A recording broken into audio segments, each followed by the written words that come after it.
How are you? Fun. Let's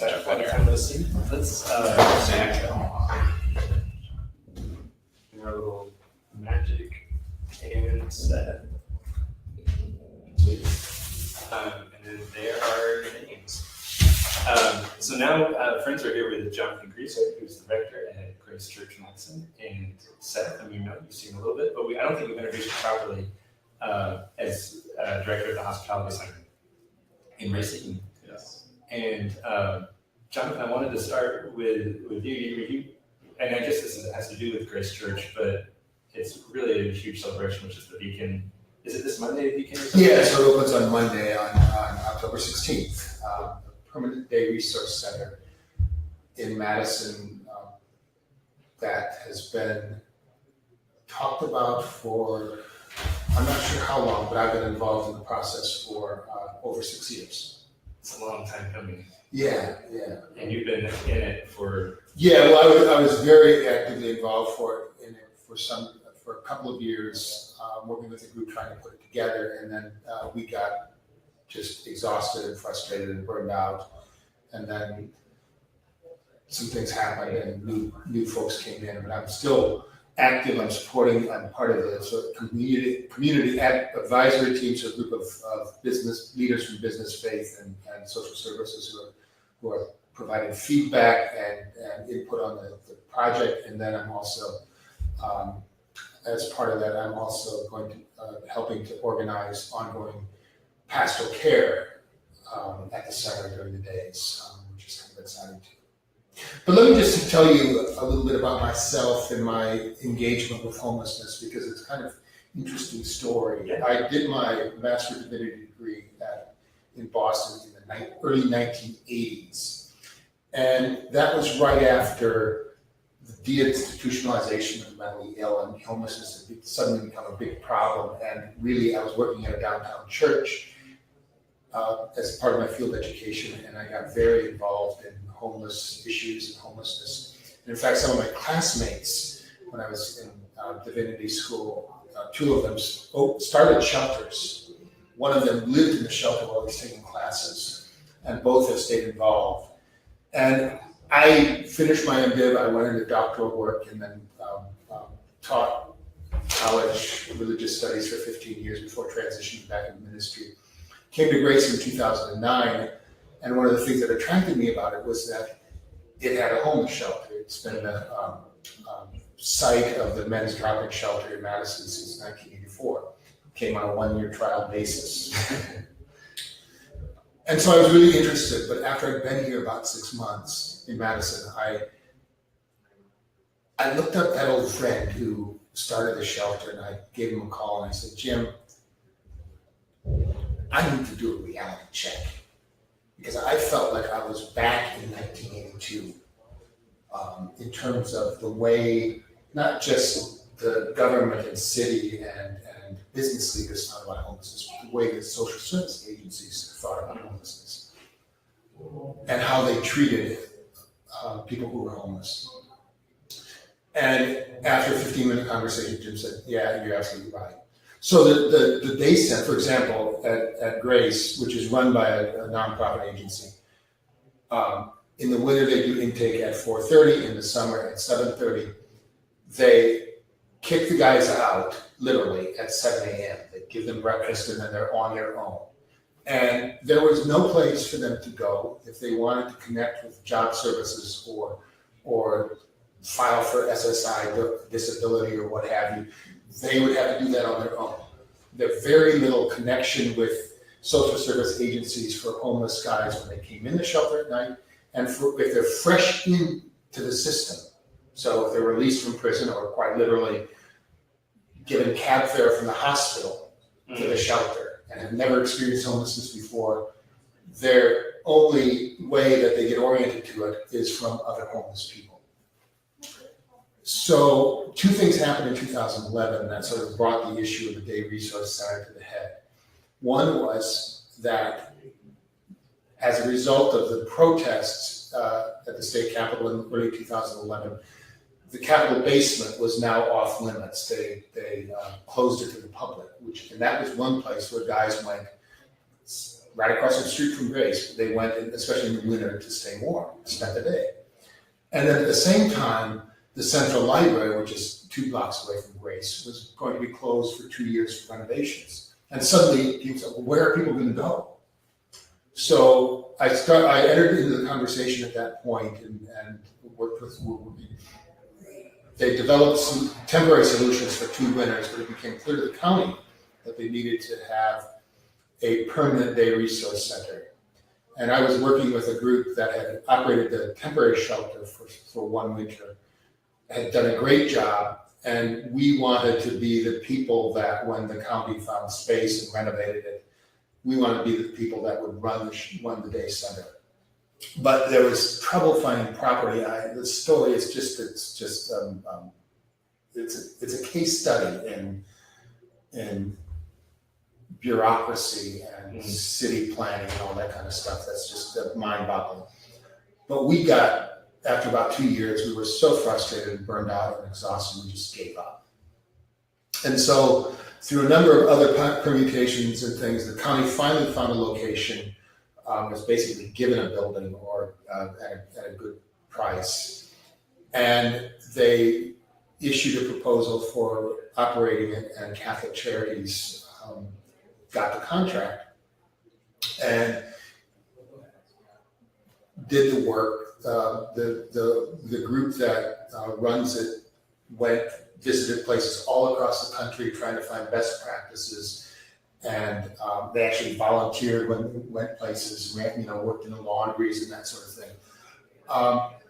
And so they worked with the county, who provided the money for renovation, to really create this amazing space on 2 floors. The ground floor is sort of meeting basic needs. There are laundry and shower facilities. They'll provide lunch. And then there are segregated areas for families so that singles and families don't interact. And the same is true on the 2nd floor. Then there's a lovely little space for families to hang out. And then there's there'll be space for all kinds of social service agencies for job placement and GED and all that kind of stuff. Big computer room for stuff, and then one of the things we'll be doing as clergy and people of faith is offering pastoral care on an ongoing basis there as well. One of the things that you shared with us with the Madison clergy when we got together last, so on the one hand, someone could hear this great news that there's a day shelter and think, oh, it's all taken care of, like someone else has got this problem. But you were sharing with us the number of volunteer hours. Yeah, it's amazing, and I don't have the exact number, but it's going to be staffed. I think 7 full-time people. They've got part-time staff on weekends, but most of the work will be done by volunteers. So there'll be volunteers who will do laundry, volunteers who will sort of provide crowd control in the showers and that sort of stuff. All kinds of really hands-on stuff that volunteers can do. And they've got this great woman, Tammy Fleming, who's the volunteer coordinator, who's just got like the biggest heart of the city. She's encountered homeless people. She was working downtown and decided to start this organization called Friends of the State Street Family. And for 6 or 7 years, she and her group are providing meals on Saturday and do these midnight runs to offer supplies to folks who have chosen to sleep on the street rather than trying to enter the shelters and that sort of thing. So she's just got this amazing network of people that she's connected with and a huge heart, and she's sort of coordinating that enormous effort to get enough volunteers to keep it going on an ongoing basis. So I know that was one of my takeaways listening to you last time was this is not the end, this is the beginning. Yeah, I mean, and for me, I was I had the privilege of touring the facility a couple of weeks ago with a downtown group of business and political leaders and stuff. And then I was at the ribbon cutting this past Thursday. And for me, it's great because this is something was involved with for a very long time and just gave up. Yeah. And to see it sort of coming to success in another form with other people is really exciting, and recognizing that the Spirit moves in ways that beyond our accounting and expectations, can do incredible things, even when we can't. But the other thing is that this is a state-of-the-art facility. This is a facility that was designed not from the ground up, because they dealt with the four walls of the building. They said, okay, what do we need to do here, and how can we do it best? And for me, that the lesson I've learned is that the day center is a great thing, but the next thing we got to do is solve the problem of overnight shelter, which is completely inadequate. I mean, Grace has 60 beds.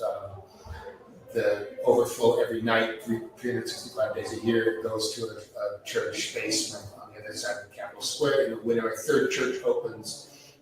We have 150, 180 on the worst nights of the winter who seek shelter.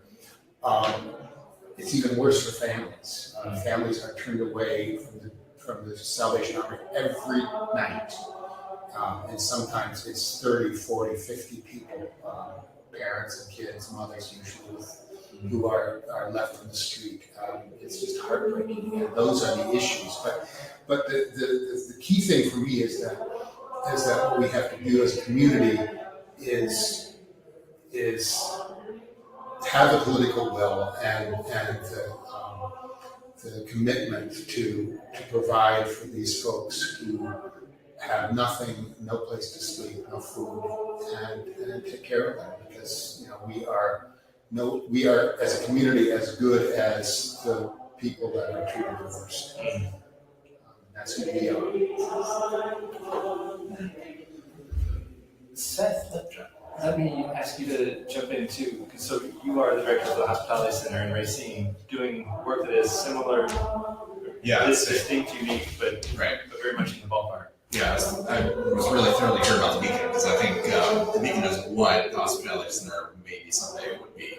And that's Racine is in a fairly small city, and so we have the ability then to create one place, one resource center that really does connect all those folks who are homeless or kind of near homeless. That's one of the unique things for us, is that we have a large meal program during the day, which is kind of the cornerstone of what we do now. And so we actually see probably 30 to 40% of our folks are not homeless. They're actually people who live in the downtown area, but need assistance with food security. And so we're navigating kind of two different populations at the same time, but also recognizing that some of that food presence there is actually homelessness prevention for some folks, where you're living really on the margins of income.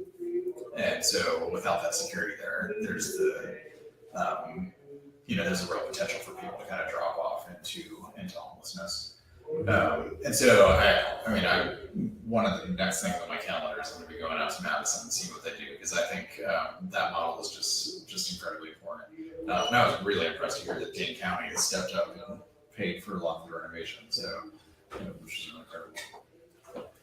Thank you both for coming to tell your story. Can I give you our rapid fire questions that we've been asking everybody? Sure. These can be related, they don't have to be. And we'll start with you, Jonathan. But for a second question, I'll start with you, so it's good stuff. All right, so the first question is, Jonathan, what do you wish Christians would talk more about? Jesus, all right. Seth. What do I wish to talk more about? I think reconciliation is a big thing I've talked about. Very cool. Second question, starting with you, Seth. What is one practice? I'm going to call this spiritual practice, but it doesn't have to be something you learned in church. But what is one practice you think Christians would do well to rediscover or explore? Singing together. Oh, that's good. that is a good one. Silence. Silence. We've done this for a couple weeks. Silence has never come up, and it's come up 3 in a row now. I think it's good. I think that's the last question. We'll start with you, Jonathan.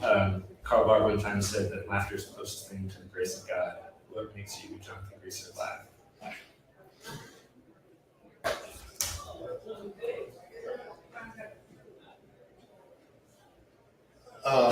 Boy, that's a good question. Big Bang Theory. That's That's good. Are you gonna watch the spinoff? Is there a spinoff? No, there he is. With no young child mother, it just sounds stupid. Your clothing choices. That's good. Hey, thank you guys. Thanks. Really appreciate it.